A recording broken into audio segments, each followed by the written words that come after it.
एक क्लास में आप सभी का स्वागत है। तो हम लोग अब चलते हैं सार संग्रह जो कि ऑब्जेक्टिव क्वेश्चन का बुक है। उससे हम लोग 25,000 प्लस प्रीवियस ईयर क्वेश्चन है उसको आगे पढ़ रहे थे। तो उसमें भारतीय राज्य संविधान के बारे में जान रहे थे। उसमें अब आगे क्वेश्चन आंसर जानते हैं कि आगे क्या है। पीछे प्ले लिस्ट बना दिया गया है, तो उस प्ले लिस्ट को देखिए और प्ले लिस्ट के अनुसार बार बार देखिए तो आपको ज़्यादा माइंड में रहेगा। तो पहला क्वेश्चन क्या है, भारतीय संविधान के अनुसार कल्याणकारी राज्य की अवधारणा किस अनुच्छेद में वर्णित है? तो अनुच्छेद 38 में वर्णित है। गवर्नर जनरल या वायसराय भारत में किसका प्रतिनिधित्व करता है? तो ब्रिटिश सम्राट का। भारत का संविधान प्रत्यक्ष रूप से किसके द्वारा स्वीकार किया गया? तो संविधान सभा में अपने प्रतिनिधियों के माध्यम से भारत की जनता के द्वारा। अखिल भारतीय प्रशासनिक सेवाओं में नियुक्ति कौन करता है? तो राष्ट्रपति करता है।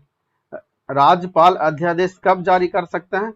तो जब राज्यपाल विधानसभा अवकाश में हो तब। एक अभियुक्त को जिसे सत्र न्यायालय द्वारा मृत्यु दंड दिया गया किसी भी हालत में तब तक फांसी नहीं दी जा सकती जब तक कि उस निर्णय की उच्च न्यायालय के द्वारा पुष्टि नहीं हो जाती। भारतीय संविधान का प्रारूप किसने तैयार किया था? तो सीवी एन राव ने। भारतीय संविधान का जो प्रारूप था किसने तैयार किया था?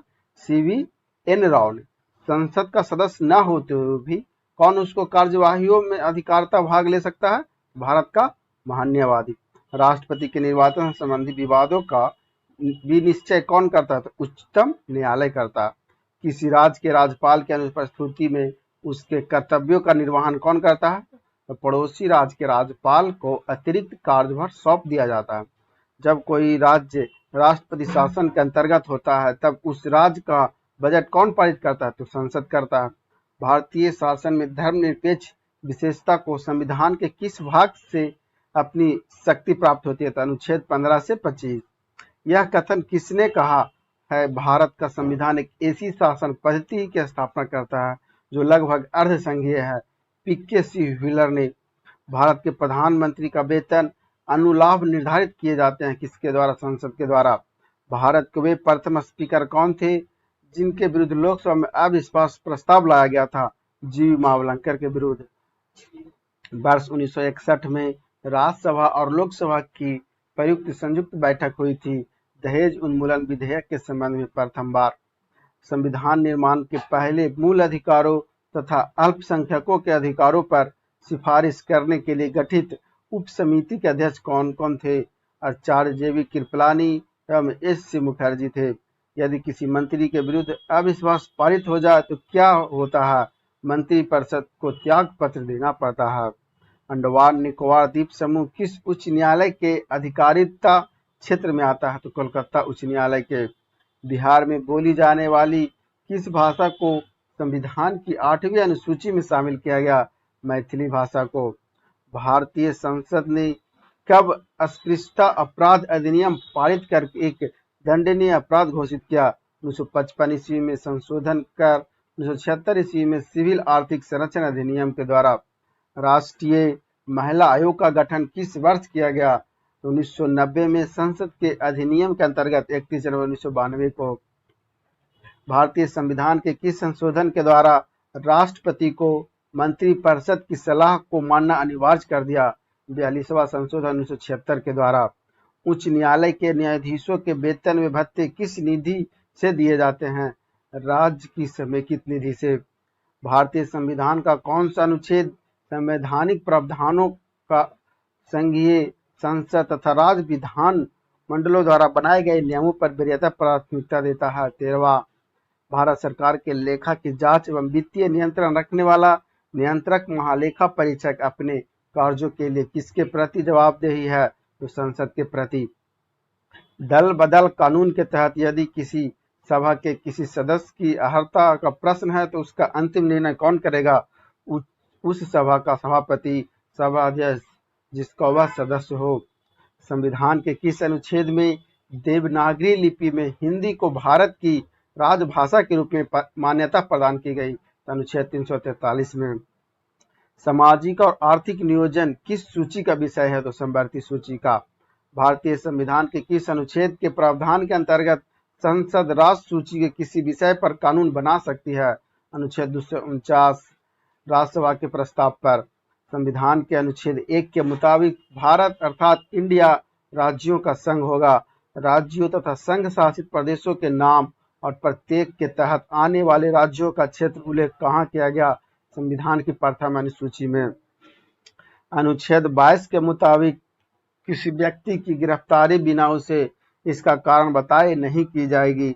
इसके अनुसार किसी बंदी व्यक्ति को कितने घंटे के भीतर मजिस्ट्रेट के सामने पेश किया जाए एवं उसे अपनी पसंद के वकील से सलाह लेने का अधिकार है 24 घंटे के भीतर।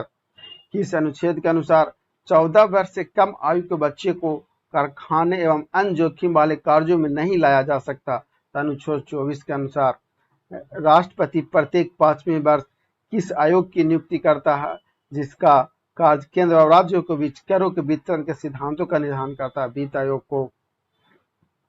विधान परिषद के सदस्य 6 वर्षों के लिए चुने जाते हैं एवं उनमें कितने सदस्यों की सदस्यता प्रत्येक 2 वर्ष के में समाप्त हो जाता है? 1/3 सदस्यों के।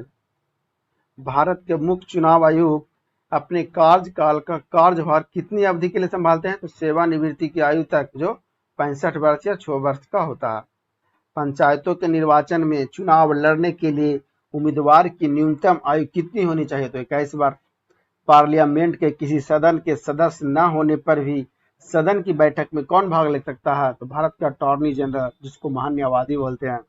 संविधान के किस अनुच्छेद में अनुसूचित जाति एवं जनजाति के लोकसभा एवं विधानसभा में आरक्षण की बात कही गई है? तो अनुच्छेद 330 एवं 332 में। सरकारों द्वारा शुल्क कर लगाने का अधिकार संविधान के किस अनुसूची में उल्लेखित है? तो 7वीं अनुसूची में। भारत में जम्मू कश्मीर का विलय ऐसी ऐतिहासिक परिस्थितियों में हुआ था। जम्मू कश्मीर का अपना संविधान है। यहाँ का शासन प्रमुख सदर ए रियासत कहलाता है। वर्तमान में इसे किस नाम से जाना जाता है? तो मुख्यमंत्री। राज्य विधान परिषद का कितना अंश राज्यपाल साहित्य, कला, सहकारी आंदोलन एवं सामाजिक सेवा से जुड़े व्यक्तियों को नाम निर्दिष्ट करते हैं? तो कुल संख्या का 1/8 भाग। अपना कार्यकाल समाप्त होने से पूर्व यदि सर्वोच्च न्यायालय का न्यायाधीश त्याग पत्र देना चाहे तो वह किसको संबोधित करते हुए त्याग पत्र देगा? राष्ट्रपति या उसके द्वारा नियुक्त व्यक्ति को। यह सुनिश्चित करना किसका उत्तरदायित्व है कि संसद के प्राधिकार के बिना भारत की संचित निधि से धन व्यय न किया जाए?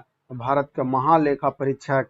न्यायिक क्षेत्र में क्षमादान करने, सजा को कम या परिवर्तित करने की शक्तियां और विधायी क्षेत्र में संसद का सत्र आहूत करने, सत्रावसान करने तथा लोकसभा को भंग करने का अधिकार किसे प्राप्त है? राष्ट्रपति को। किस विवाद में न्यायालय के 42वें संविधान संशोधन को असंवैधानिक बताते हुए यह निर्णय दिया गया कि संविधान के मौलिक ढांचे को नहीं बदल सकती? तो मिनर्वा मिल्स विवाद 1980 में जो हुआ था, जब उपराष्ट्रपति राष्ट्रपति के कृत्यों का निर्वहन करते हैं तो उन्हें राष्ट्रपति की परिलब्धियां मिलती हैं, अन्यथा उन्हें किस रूप में वेतन मिलता है? तो राज्यसभा के सभापति के रूप में।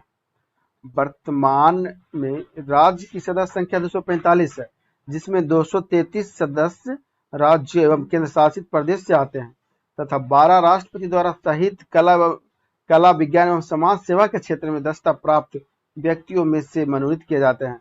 राज्यसभा को सदस्य का कौन सा सदन कहा जाता है? तो राज्यसभा को संसद का उच्च सदन या लोकसभा का निम्न सदन कहा जाता है। राज्यपाल विधानसभा के बहुमत दल के नेता को राज्य का मुख्यमंत्री नियुक्त करता है या किसकी सलाह पर अन्य मंत्रियों की नियुक्ति करता है? मुख्यमंत्री की सलाह पर।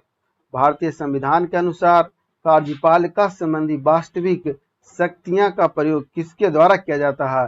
प्रधानमंत्री व मंत्री परिषद के द्वारा। संसद का सत्र किसके द्वारा बुलाया जाता है? तो राष्ट्रपति के द्वारा। कौन सा विधेयक धन विधेयक है? इसका निर्णय लोकसभा अध्यक्ष करते हैं। क्या यह निर्णय अंतिम माना जाता है? तो हाँ। भारतीय संविधान में यह घोषणा कहाँ की गई है कि भारत के लोग संविधान के मूल स्रोत और भारतीय राज्य व्यवस्था लोकतंत्रात्मक है? प्रस्तावना में। राज्यपाल द्वारा मंत्री के रूप में नियुक्त गैर विधानसभा व्यक्ति को कितने अवधि के अंदर विधानसभा का सदस्य हो जाना चाहिए? तो 6 माह। रीट शब्द किस भाषा का है? तो लैटिन का। उच्चतम न्यायालय का वह कौन मुख्य न्यायाधीश था जिसे कार्यकारी राष्ट्रपति के रूप में कार्य करने का अवसर मिला? एम हिदायतुल्लाह। मान लीजिए राष्ट्रपति के पद के किसी कारणवश रिक्त हो जाने के साथ ही साथ उपराष्ट्रपति का पद भी रिक्त हो जाता है। ऐसे समय कौन राष्ट्रपति के कार्यों का निर्वाह करेगा? सर्वोच्च न्यायालय का मुख्य न्यायाधीश। किसी उच्च न्यायालय के क्षेत्राधिकार के अंतर्गत केंद्र शासित प्रदेश चंडीगढ़ जाता है। पंजाब व हरियाणा उच्च न्यायालय। संविधान का कौन सा भाग कल्याणकारी राज्य की अवधारणा को सविस्तार स्पष्ट करता है? नीति निर्देशक सिद्धांत। यदि संघ सूची एवं राष्ट्र सूची के विषयों में टकराव की स्थिति आ जाए तो उनमें किस सूची के विषय को प्रमुखता दी गई? संघ सूची के विषय को। अनुच्छेद 143 के अनुसार राष्ट्रपति उच्चतम न्यायालय से विधि से संबंधित या अन्य किसी विषय पर सलाह ले सकता है।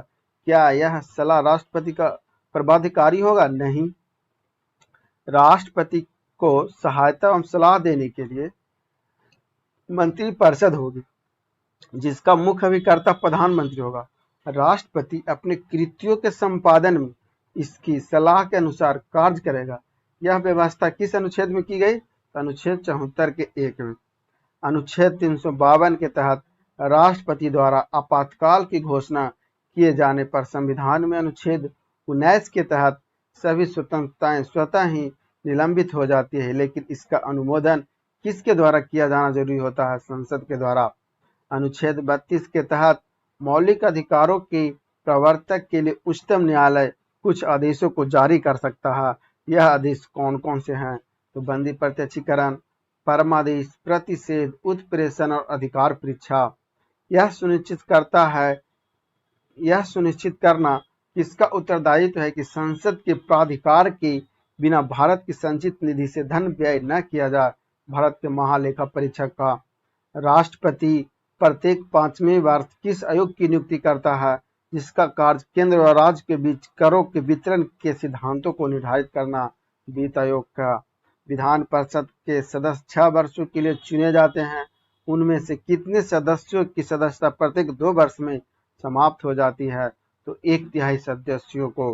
वीडियो अच्छी लगी तो लाइक करें, चैनल को सब्सक्राइब करना ना भूलें और वीडियो को अपने दोस्तों को भी शेयर करें।